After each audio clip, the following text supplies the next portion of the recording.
दोस्तों, recent financial research से ये पता चला है कि इंडिया में नंबर ऑफ़ बिलियनियर्स बढ़ा है। मतलब पहले पिछला साल में जितना नंबर ऑफ़ बिलियनियर था उससे ज़्यादा इस साल हुआ है। ये काफ़ी शॉकिंग है, लेकिन यही हकीकत है कि मार्केट का या फिनेंशियल इन्वेस्टमेंट का ये एक कड़वा सच है कि आप अगर करोड़पति है तो आपका पैसा जितना तेज़ी से बढ़ेगा वो आपको करोड़पति बनने में उससे ज़्यादा मेहनत करना पड़ता है।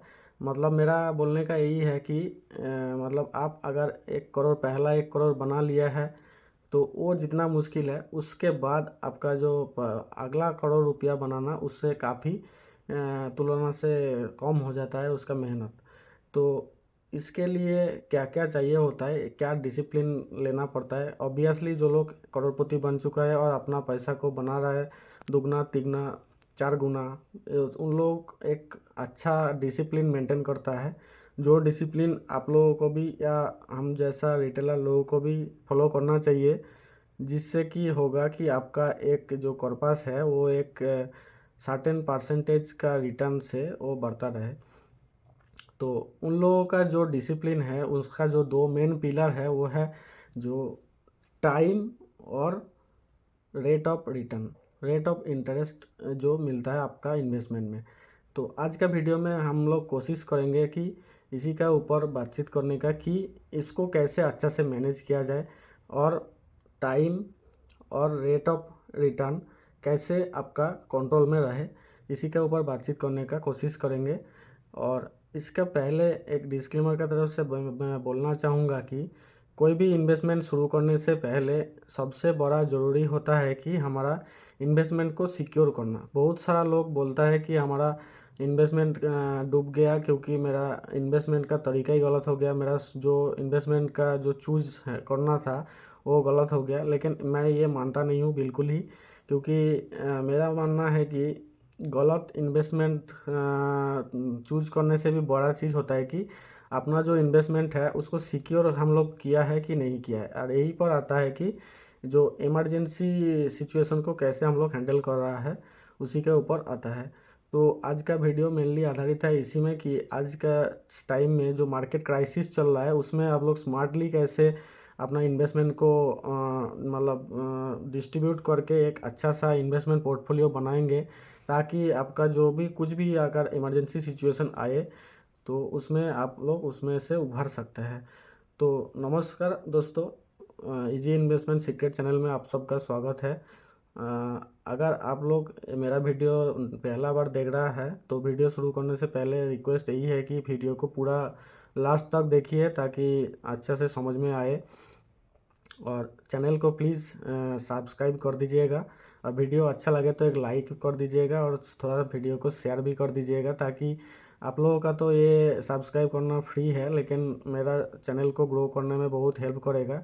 तो यही ऐसे एक रिक्वेस्ट है आप लोगों से। चलिए वीडियो को शुरू करते हैं।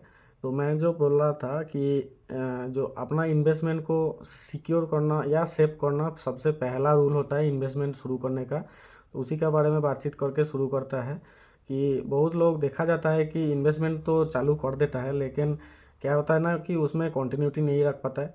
और इमरजेंसी एक ऐसा वर्ड है जो बोल के नहीं आता है कि अभी मैं आ रहा हूँ, इमरजेंसी सिचुएशन क्रिएट कर रहा हूँ। तो इमरजेंसी हमेशा इमरजेंसी होता है।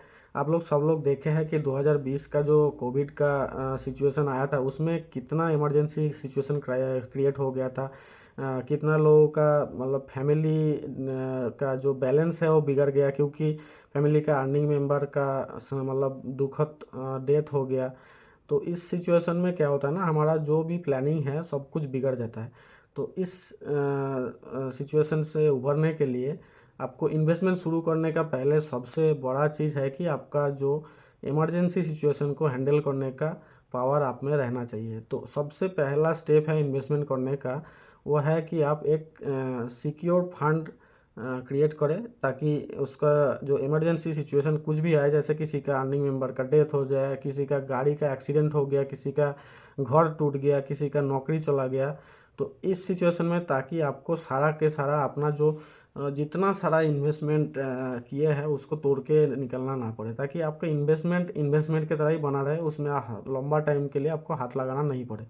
तो इसका मैंने जो सॉर्ट आउट किया है उसका 3 टाइप का मेरे को इमरजेंसी लगा। एक है कि आपका जो सबसे बड़ा हमारा जो टोटल एक्सपेंस होता है टोटल लाइफ स्पेन में, मान लीजिए आप 60 साल या 70 साल तक जी रहा है, तो आपका जो जितना टोटल एक्सपेंस है लाइफ स्पेन का, आप लोगों को क्या लगता है कि आप लोग जो लग्जरियस लाइफ एंजॉय कर रहा है या घूमने जा रहा है या फिर कुछ भी नया लग्जरियस सामान खरीद रहा है, उसमें ज़्यादा खर्चा होता है क्या? नहीं, आप लोग थोड़ा सोच के देखिएगा कि आपका लाइफ स्पेन का सबसे ज़्यादा खर्चा आता है जो है मेडिकल बिल के ऊपर।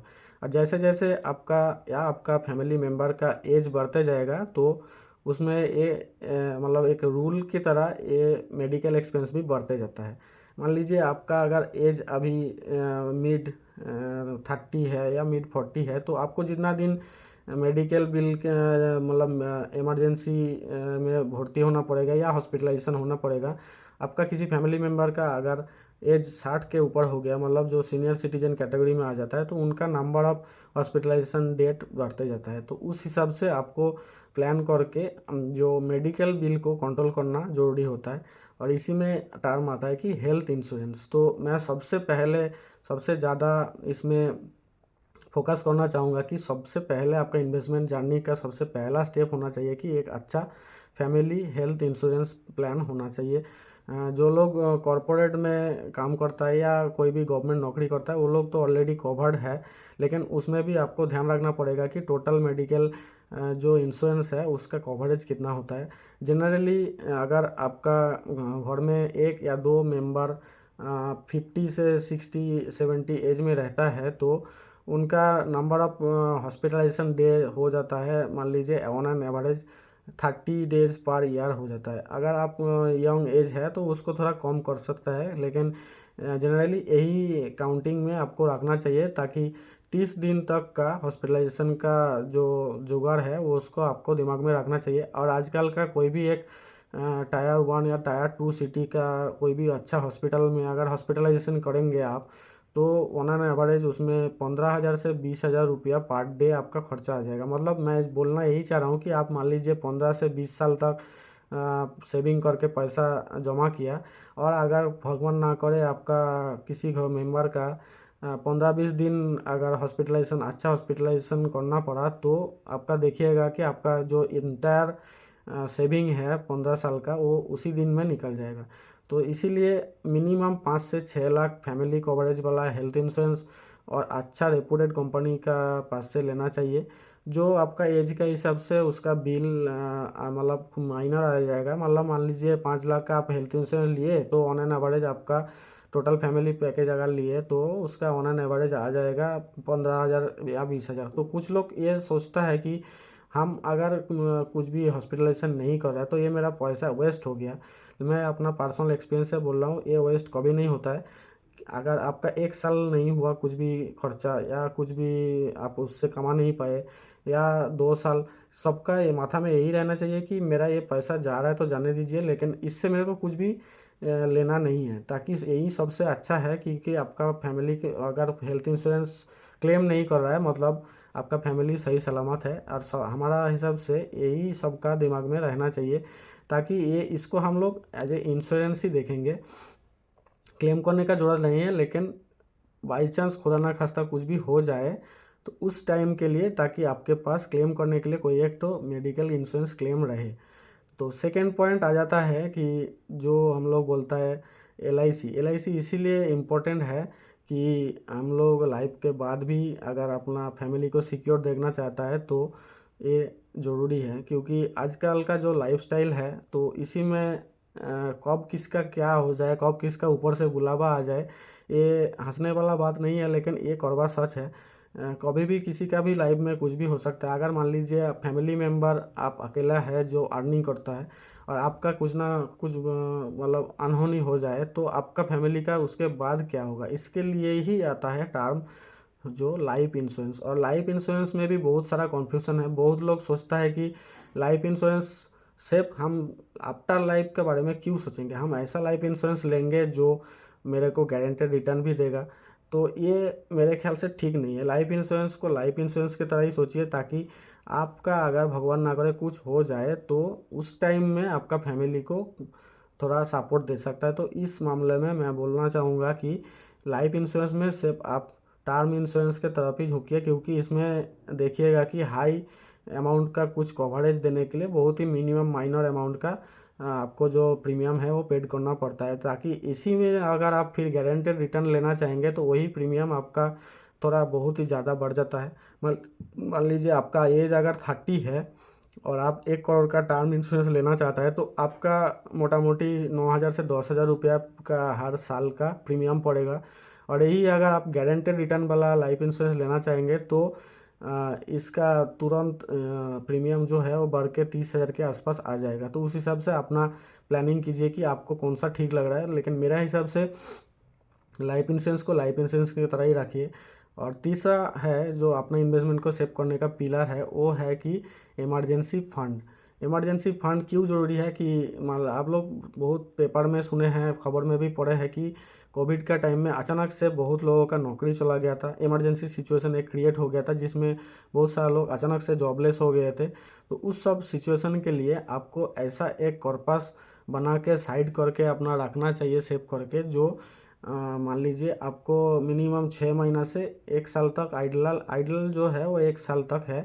कि मान लीजिए अभी का टाइम में आपका महीना में जो इमरजेंसी खर्चा है जिसको आप मना नहीं कर सकते, जो आपको देना ही देना है, जैसा राशन का बिल हो गया, जैसा छोटा मोटा मेडिसिन का बिल हो गया, हाउस रेंट अगर रेंटेड रूम में आप लोग रहते हैं, तो ये सब खर्चा ऐसा है जो इमरजेंसी खर्चा है जिसको आप कभी भी ओमिट नहीं कर सकता है अपना लाइफ से, मतलब ये कंपलसरी आपको खर्चा करना ही है। तो वो आप पहले अपना डिसाइड कीजिए कि अभी का टाइम में आपका कितना मंथली इमरजेंसी खर्चा हो रहा है, जो एसेंशियल खर्चा बोलता है और एक टर्म में, जिसको आप अवॉइड नहीं कर सकते। मान लीजिए वो आपका अभी का टाइम में हर महीना 20,000 रुपया लग रहा है, तो आपको माथा में रखना पड़ेगा कि मिनिमम 20,000 का 6 गुना मतलब 1,20,000 या आइडल होगा 1 साल का, मतलब 2,00,000 12 दूने 2,40,000 रुपया आप एक इमरजेंसी फंड बनाएंगे, जो कि आपको इमरजेंसी सिचुएशन में आपका जो सपोर्ट है वो देगा, ताकि आपको अचानक से कुछ भी पैसा का ज़रूरत पड़ेगा तो आपको अपना जो इन्वेस्टमेंट है उसको तोड़ना नहीं पड़े। इस सिचुएशन में भी आप 2 टाइप का इन्वेस्टमेंट इसमें कर सकते हैं। मतलब कहाँ पर ये जो 6 महीना या 1 साल का जो इमरजेंसी फंड है ये कहाँ रख सकता है, तो मेरा ख्याल से आइडियल होगा कि आप मान लीजिए 2,40,000 मतलब 1 साल का जो इमरजेंसी फंड बना रहा है उसका जो 60% है वो आइदर जो शॉर्ट टर्म मतलब 1 साल या 2 साल का जो फिक्स डिपॉजिट है ये फिक्स डिपॉजिट में रखिए, या फिर जो शॉर्ट टर्म का जो डेट फंड होता है उसमें रखिए, ताकि ये लिक्विड भी मोटा मोटी रहेगा, ताकि आप जब चाहेंगे तो इसको तोड़ के इससे पैसा निकल सकता है। और सेविंग अकाउंट से थोड़ा सा ज़्यादा इसमें इंटरेस्ट भी मिलेगा, मोटा मोटी 5 से 6% का इंटरेस्ट से ये बढ़ता रहेगा। बाकी जो 40% है वो आप अपना जो सेविंग अकाउंट है उसमें रख सकता है, या क्योंकि एज ए लिक्विड फंड। इसको आप कुछ भी नहीं कीजिएगा, इसको सिर्फ आप फॉर इमरजेंसी रखिएगा, क्योंकि ये आपका अगर अचानक से नौकरी चला जाए तो दूसरा नौकरी ढूंढने से पहले तक का खर्चा इससे आ जाए, तो इसमें आप लोग बिल्कुल हाथ नहीं लगाएगा। ये हो गया इन्वेस्टमेंट शुरू करने का जो पहला 3 पिलर है, ताकि आपका जो इन्वेस्टमेंट है वो सिक्योर रहे। यही जो गलती है ये हम लोग जो रिटेल इन्वेस्टर लोग हैं ये करते हैं, ताकि इमरजेंसी सिचुएशन के बारे में नहीं सोच के इन्वेस्टमेंट शुरू कर देता है, और कभी भी अगर इमरजेंसी सिचुएशन आ जाता है तो मजबूरी में हम लोगों को अपना जो इन्वेस्टमेंट है वो तोड़ना पड़ता है, जो काफ़ी ख़राब चीज़ है। क्योंकि जो पहले हम बोला था कि कोई भी अच्छा रिटर्न मतलब अपना जो इन्वेस्टमेंट है उससे अच्छा रिटर्न पाने के लिए जो 2 मेन पिलर होता है, एक है कि टाइम और दूसरा है कि जो रेट ऑफ रिटर्न, ये उसमें से डगमगा जाता है। तो इमरजेंसी फंड बनाना बहुत ज़रूरी है। अभी हम लोग बातचीत करेंगे कि ये जो क्राइसिस टाइम है कैसे स्मार्टली अपना इन्वेस्टमेंट को सजाएंगे, लो रिस्क, मीडियम रिस्क और हाई रिस्क का हिसाब से, ताकि मेरा ऑन एन एवरेज एक अच्छा रिटर्न, मतलब ऑन एन एवरेज 12 से 15% रिटर्न हमको मिले, ताकि मेरा जो फंड है वो अच्छा टाइम में ग्रो हो। इसमें एक टर्म आ जाता है 72 रूल। बहुत लोग शायद सुने होंगे, लेकिन जो लोग नहीं सुने हैं उन लोगों के लिए मैं यही बोलना चाहूँगा कि 72 रूल क्या होता है ना। ये एक ऐसा रूल है जिससे आप आसानी से अपना ट्रैक कर सकते हैं कि अपना जो इन्वेस्टमेंट है वो कितना साल में डबल होगा। तो 72 रूल क्या है, आप लोगों का आसानी के लिए मैं समझा देता हूँ। 72 रूल क्या होता है, यही कि अपना जो अगर 72 लिए हैं और अपना जो रेट ऑफ इंटरेस्ट है उसको अगर 72 को डिवाइड कर देंगे रेट ऑफ रिटर्न से, तो आप आसानी से निकल सकता है कि मेरा जो इन्वेस्टेड अमाउंट है वो कितना साल में डबल होगा। मान लीजिए आप ऐसा जगह में इन्वेस्ट कर दिए हैं जिसका ऑन एन एवरेज रिटर्न 7% आ रहा है, तो इस हिसाब से आपका जो इन्वेस्टेड अमाउंट कितना साल में डबल होगा ना, 72/7, मतलब लगभग 10 साल में आपका पैसा डबल होगा, जो गवर्नमेंट स्कीम, जो लो रिस्क स्कीम में आसानी से हो जाता है।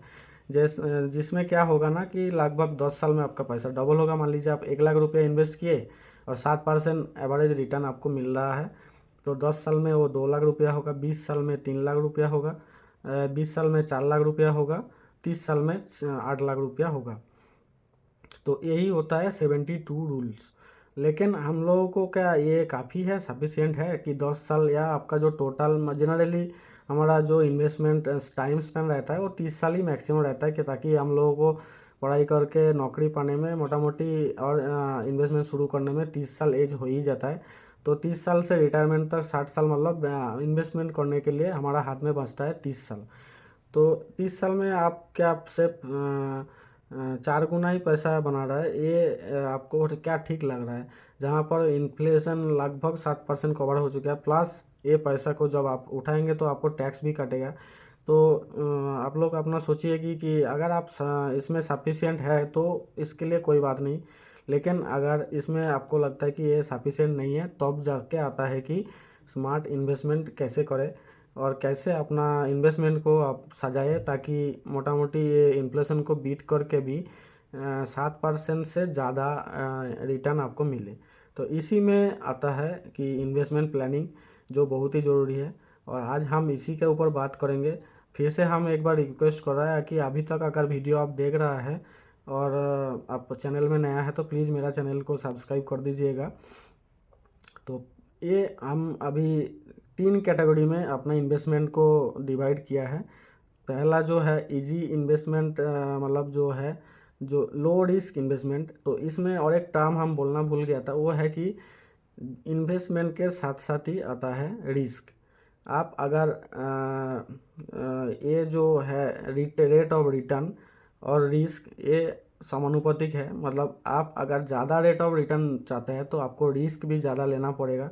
ये कोई भी इससे, मतलब इसका दूसरा कोई रास्ता नहीं है कि आपको अगर अच्छा रिटर्न लेना चाहिए तो आपको रिस्क भी थोड़ा सा ज़्यादा लेना पड़ेगा। जिसमें रिटर्न मतलब रिस्क बहुत ही कम है, उसका रिटर्न भी बहुत ही कम है, मोटा मोटी डिसेंट एक रिटर्न है 5 से 7%। तो उसी हिसाब से हम शुरू करेंगे। जैसा कि लो रिस्क रिटर्न जो है वो पहले हम बातचीत कर लेते हैं कि कैसे कैसे लो रिस्क रिटर्न आपको मिलता है। सबसे पहले इसमें आता है जितना सारा गवर्नमेंट स्कीम है उसके ऊपर। जैसा पहला हो गया LIC का, जो नॉर्मल एंडोमेंट प्लान ये सब है, तो उसमें मोटा मोटी यही है कि 7%, 7.5% या 8% तक मैक्सिमम रिटर्न मिलता है जो एंडोमेंट प्लान है, और मोटा मोटी मान लीजिए ये 10 साल में आपका पैसा डबल होगा। दूसरा रू आता है कि जो हमारा एंसिस्टर लोग, मतलब माँ बाबा दादा, ये सब लोग जो सबसे फेवरेट मानता था, ताकि बच्चा पैदा हुआ उसका अगेंस्ट में एक फिक्स डिपॉजिट कर दिया, बच्चा स्कूल में भर्ती हुआ तो उसका अगेंस्ट में एक फिक्स डिपॉजिट कर दिया, उसका बर्थडे सेलिब्रेशन हो रहा है तो एक फिक्स डिपॉजिट कर दिया। तो उस टाइम में ये चीज़ काफ़ी चलता था, क्योंकि उस टाइम में दूसरा कुछ ऑप्शन भी इतना पॉपुलर नहीं हुआ था। उस टाइम में स्टॉक मार्केट में इतना हलचल नहीं मचा हुआ था, इतना लोग जानता भी नहीं था। और सबसे बड़ा बात है उस टाइम में फिक्स डिपॉजिट में इंटरेस्ट भी काफ़ी अच्छा मिलता था कंपैरेटिवली अभी जो रिटर्न मिलता है। लेकिन फिर भी मैं बोलना चाहूँगा फिक्स डिपॉजिट अभी भी फिक्स डिपॉजिट ही है, जिसमें एक डिसेंट और सिक्योर आपको रिटर्न मिलता है कि आपको पता रहता है कि मेरे को इतना परसेंट रिटर्न आप मिलेगा ही मिलेगा जो गवर्नमेंट बैक है। तो फिक्स डिपॉजिट एक अच्छा चॉइस है, जिसमें मोटा मोटी 7% से 7.5% आपको रिटर्न मिलेगा। लेकिन इसमें यही है कि आपको पैसा डबल होने में वही मोटा मोटी 10 साल तक टाइम लगेगा। दूसरा आता है कि प्रोविडेंट फंड में इन्वेस्टमेंट। इसका भी दो कैटेगरी है। पहला है कि आप अगर कोई भी गवर्नमेंट या कॉरपोरेट इंस्टीट्यूट का एम्प्लॉय है, तो उसका जो खुद का जो employ pension employ provident fund है, जो ईपीएफ बोलता है, उसका स्कीम है जिसमें आपको कुछ ध्यान लगाने का ज़रूरत नहीं है, जिसका आपका सैलरी आते ही उससे पहले ही वो डिडक्ट होकर ईपीएफ में जमा हो जाता है। तो ये एक अच्छा विकल्प है, क्योंकि इसमें आपको ध्यान रखने का कोई ज़रूरत नहीं है, प्लस इसका आपको बर्डन भी नहीं लगता, क्योंकि ये आदत सी हो जाता है कि आपको वो काट के ही पैसा आता है, और जितना आप काटता है उतना आपका एम्प्लॉयर भी काटता है। और इसका जो एपीएफ का जो रिटर्न है अभी का टाइम में 8.1% का या 8.25% के आसपास, जो अच्छा डिसेंट इनकम है, डिसेंट रिटर्न है। और तीसरा ऑप्शन आता है जो पब्लिक प्रोविडेंट फंड, जो पीपीएफ बोलता है। ये गवर्नमेंट बैक, ये भी एक स्कीम है, लेकिन ये पब्लिक टोटल पब्लिक के लिए ओपन है, तो इसका रेट ऑफ रिटर्न थोड़ा कम है। अभी का टाइम में शायद 7.1% है, लेकिन ये भी एक सिक्योर रेट ऑफ रिटर्न है, जिसमें आपको पता रहता है कि मेरा जो इन्वेस्टमेंट है ये इतना टाइम में ये डबल होगा। और इसका जो लॉक इन पीरियड है ये 15 ईयर्स है, तो आपका पैसा 15 ईयर्स के बाद ही आप निकल सकता है।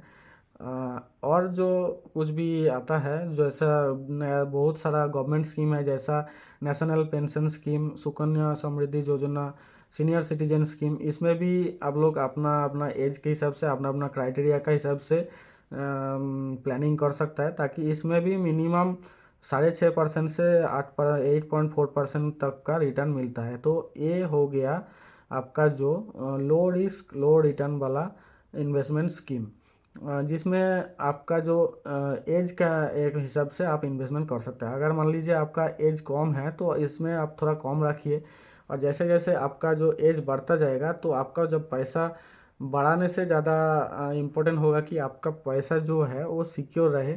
जैसे कि आपका फादर कई इंस्टीट्यूशन से रिटायर किया, तो वो पैसा को आपको इन्वेस्टमेंट मतलब उसको बढ़ाने से ज़्यादा उस पैसा को आपको सेव करना ज़्यादा ज़रूरी है।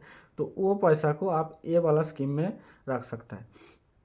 इसके बाद हम बात करेंगे कि मीडियम रिस्क और मीडियम रिटर्न, कभी कभी हाई रिटर्न भी हो जाता है, तो ये सब स्कीम के बारे में।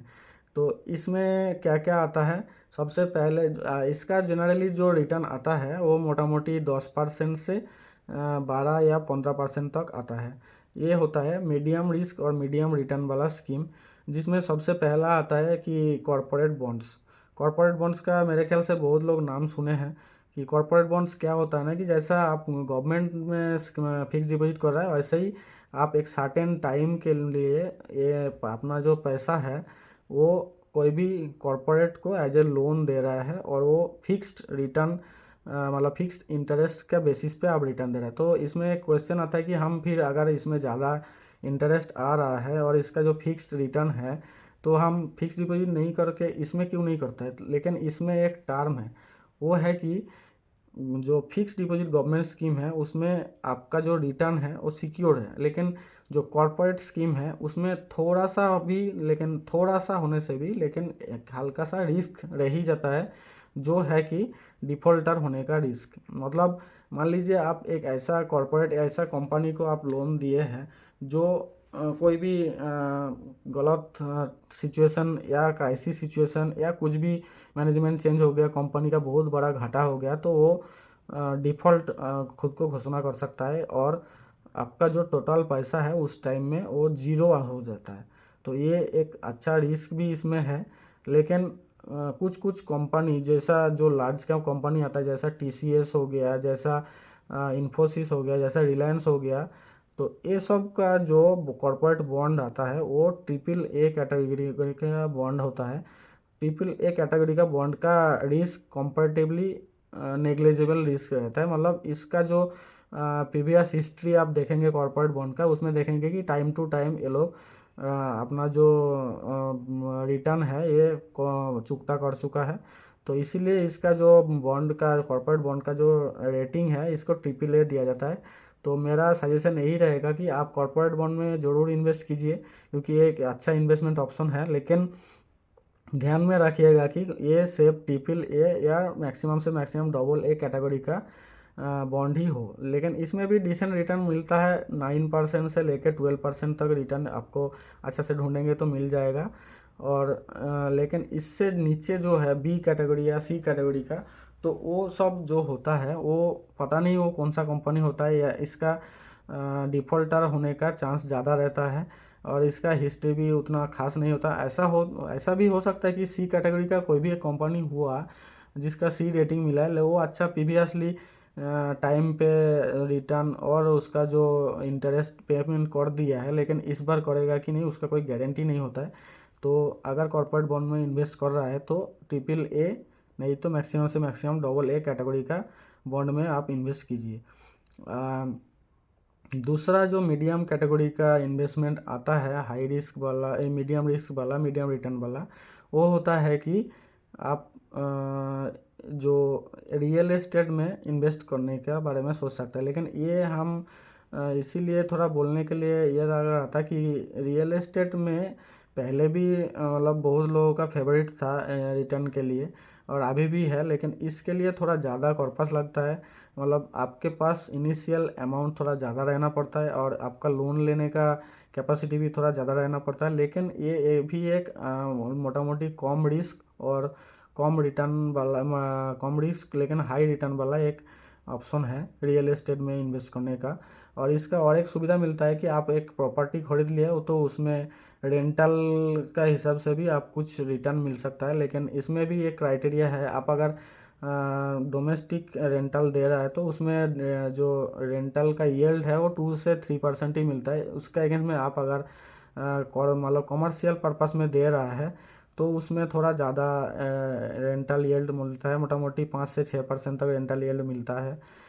तो ये आप लोग सुने ही होंगे कि रियल एस्टेट में लोग पैसा कमाने के लिए नहीं आता है, पैसा बन जाने के बाद उसके बाद ही आता है और पैसा को थोड़ा सा बढ़ाने के लिए। तो ये अगर आपके पास सफिशिएंट अमाउंट है तो उसमें उसके बाद सोच सकता है। तीसरा जो आता है वो है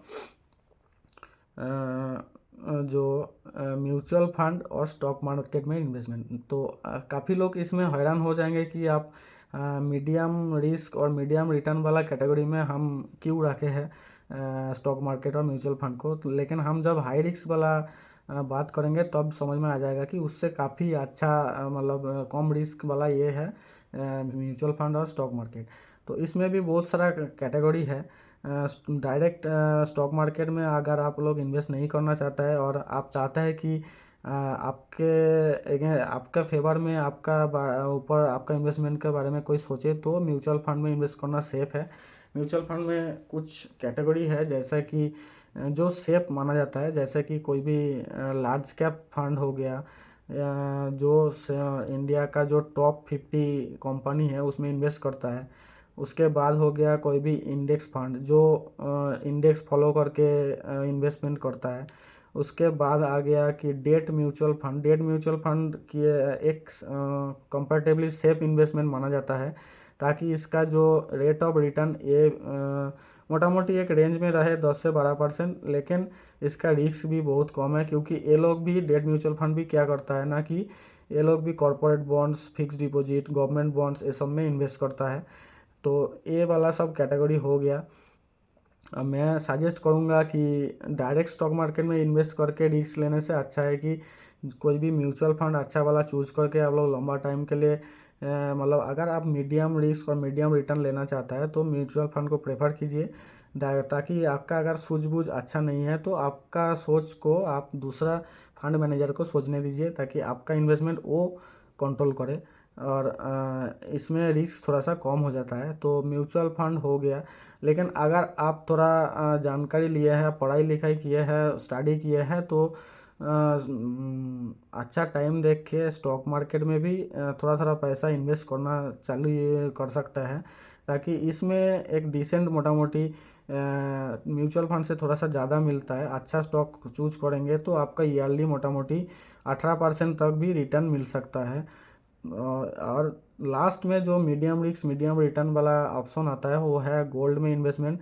लेकिन गोल्ड में इन्वेस्टमेंट मतलब ये नहीं है कि आप ऑर्नामेंट्स या गोल्ड ज्वेलरी पे डायरेक्ट इन्वेस्ट करें, क्योंकि ये इंडिया में काफ़ी फेमस है। हमारा से इसमें सिर्फ हम लोग जैसा नहीं है, हमारा घर का औरत लोग भी इसमें काफ़ी इन्वेस्ट करता है। लेकिन इसमें कुछ ड्रॉबैक यही है कि अगर आप डायरेक्ट गोल्ड ज्वेलरी में एज ए ऑर्नामेंट्स इन्वेस्ट कर रहा है तो उसमें जब आप इसको रीसेल करना चाहेंगे तो इसमें काफ़ी सारा चीज़ जो है वो ओमिट हो जाता है, जैसा कि मेकिंग चार्ज हो गया, डिज़ाइन चार्ज हो गया।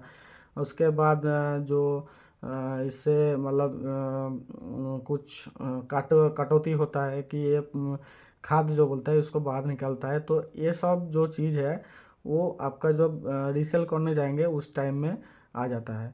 तो इसमें यही है कि इसीलिए आप लोगों को जो इन्वेस्टमेंट करना चाहिए वो डायरेक्ट गोल्ड में मतलब ऑर्नामेंट्स में नहीं करके उसका अगेंस्ट में डिजिटल गोल्ड में इन्वेस्ट करना चाहिए। तो डिजिटल गोल्ड में इन्वेस्ट करने से क्या होगा ना, आप प्योर गोल्ड में इन्वेस्ट कर सकता है। और जो ये सब जो चीज़ है मेकिंग चार्ज, डिजाइन चार्ज, ये सब चार्ज से आप छुटकारा पा सकता है। तो ये सब हो गया मीडियम रिस्क मीडियम रिटर्न वाला इन्वेस्टमेंट। इसके बाद हम लोग बात करेंगे कि जो सबसे मतलब चर्चा का विषय है हाई रिस्क और हाई रिटर्न वाला इन्वेस्टमेंट, जिसमें रिटर्न तो काफ़ी अच्छा है लेकिन ऐसा क्राइसिस का टाइम में आपको बहुत बड़ा लॉस भी हो सकता है जो आपको मतलब टेंशन में दे सकता है। तो इसीलिए ये वाला कैटेगरी को हम सबसे लास्ट में रखा है, जिसमें सबसे पहले आता है कि म्यूचुअल फंड भी एक ऐसा है जिसको हम हाई रिस्क जानबूझ के हाई रिस्क और हाई रिटर्न वाला कैटेगरी में रखा है, जो है small cap mutual fund. Small cap नाम से ही पता चल रहा है कि ये म्यूचुअल फंड हमेशा ऐसा कंपनी में लगाता है जो स्मॉल कैप कंपनी है। तो ये जब बढ़ता है मार्केट तो ये बाकी लार्ज कैप या मिड कैप से बहुत ज़्यादा बढ़ता है। तो इसका रिटर्न भी आपको मोटा मोटी लगभग 20 से 22% ईयरली मिल सकता है। अगर लेकिन गिरेगा मार्केट तो ये सबसे पहले गिरना चालू होता है। तो इसीलिए हम ये कैटेगरी को हाई रिस्क वाला कैटेगरी में रखा है। दूसरा आता है कि stock market trading and F&O.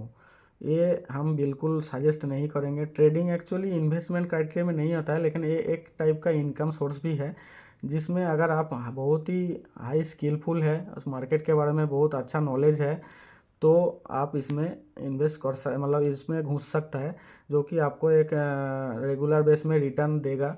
लेकिन फैक्ट यही है कि जीरोधा या अपस्टॉक्स का जो अकाउंट स्टेटमेंट है उससे ये साबित होता है कि उन लोगों का हिसाब से लगभग 80 से 90% ट्रेडर लोग अपना पैसा गंवाता है और सिर्फ 10% ही पैसा कमाता है। उसमें से भी लगभग 2 या 3% लोग ही रेगुलर बेस में ट्रेडिंग करके पैसा कमाता है। तो समझ सकता है ये कितना बड़ा रिस्की टास्क हो जाता है।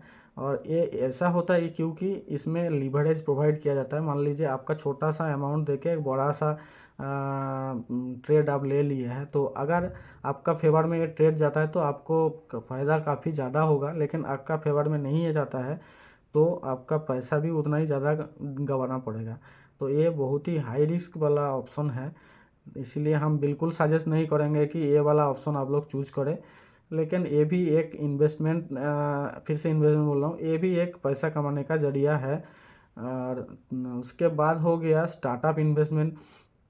काफ़ी लोग इसका नाम सुने हैं, लेकिन स्टार्टअप इन्वेस्टमेंट कैसे करना पड़ता है ये आपको भी पता नहीं है, मेरे को भी पता नहीं है। आपको अगर कुछ जानकारी मिलता है तो वहाँ से खबर लीजिए, लेकिन उसके बाद सोच समझ के ही इसमें घुसिए, क्योंकि पहले जो हम बोला था कॉर्पोरेट बॉन्ड्स में अगर डिफ़ॉल्ट हो जाता है तो पैसा जीरो जीरो तक आ जाता है। लेकिन उसमें फ़र्क यही है कि कॉर्पोरेट बॉन्ड्स में जो आप पैसा लगा रहा है वो कंपनी फ़िलहाल रनिंग है, बिजनेस कर रहा है। लेकिन ये स्टार्टअप क्या होता है ना कि ये एक आइडिया के ऊपर कुछ प्लानिंग के ऊपर में आप इन्वेस्ट कर रहे हैं। तो स्टार्टअप इन्वेस्टमेंट इसीलिए बहुत ही हाई रिस्क माना जाता है कि इसका लगभग 90% फेल होने का चांस रहता है। मान लीजिए आप एक स्टार्टअप में पैसा लगा दिए, आज इसका अगला साल पता चला वो कंपनी का कोई एग्जिस्टेंस ही नहीं है, तो इसमें आपका पैसा पूरा डूब जाने का चांस है। लेकिन अगर आप सचमुच में अच्छा मतलब सर्वे करके ढूंढ के एक अच्छा स्टार्टअप चूज किए तो उसमें आपका रिटर्न भी बहुत ही काफ़ी अच्छा चलता होता है। तो ये भी एक हाई रिस्क वाला ऑप्शन है, लेकिन हाई रिटर्न इसमें मिलता है। और लास्ट में और एक इन्वेस्टमेंट डिटेल्स बोलेंगे जो हाई रिस्क है और हाई रिटर्न है, जो अभी काफ़ी फेमस है क्योंकि ये अभी ऊपर जा रहा है, तो वो है क्रिप्टो में इन्वेस्टमेंट की। ये हम लास्ट में इसीलिए बोल रहा है कि इसका जो मार्केट है ये अप डाउन क्यों होता है, मेरे ख्याल से किसी को पता नहीं है। इसका मार्केट कैसे कंट्रोल होता है, कैसे मॉनिटर होता है, कोई भी नहीं जानता है। जो लोग जानता है जो लोग इन्वेस्ट करता है वो भी ऐसे ही इन्वेस्ट करता है कि इसका कुछ दिन से फॉलो करके जब लो प्राइस रहता है तब खरीद लेता है। लेकिन ये भी एक अच्छा इन्वेस्टमेंट ऑप्शन है, अगर आप हाई रिस्क लेना चाहता है तो इसमें इन्वेस्ट कर सकता है। तो ये था आज मेरा हिसाब से, आप कैसे प्लान कर सकता है उस हिसाब से। लेकिन ये डायरेक्ट फॉलो मत कीजिए, आप भी अपना हिसाब से रिसर्च कीजिए, अपना इन्वेस्टमेंट स्ट्रैटेजी खुद डिसाइड कीजिए। और वीडियो अच्छा लगे तो आप मेरा वीडियो को थोड़ा लाइक कर दीजिएगा, और कुछ छूट गया तो कमेंट में थोड़ा ज़रूर बताइएगा, और चैनल को थोड़ा सब्सक्राइब कर दीजिए। आज के लिए इतना ही, नमस्कार।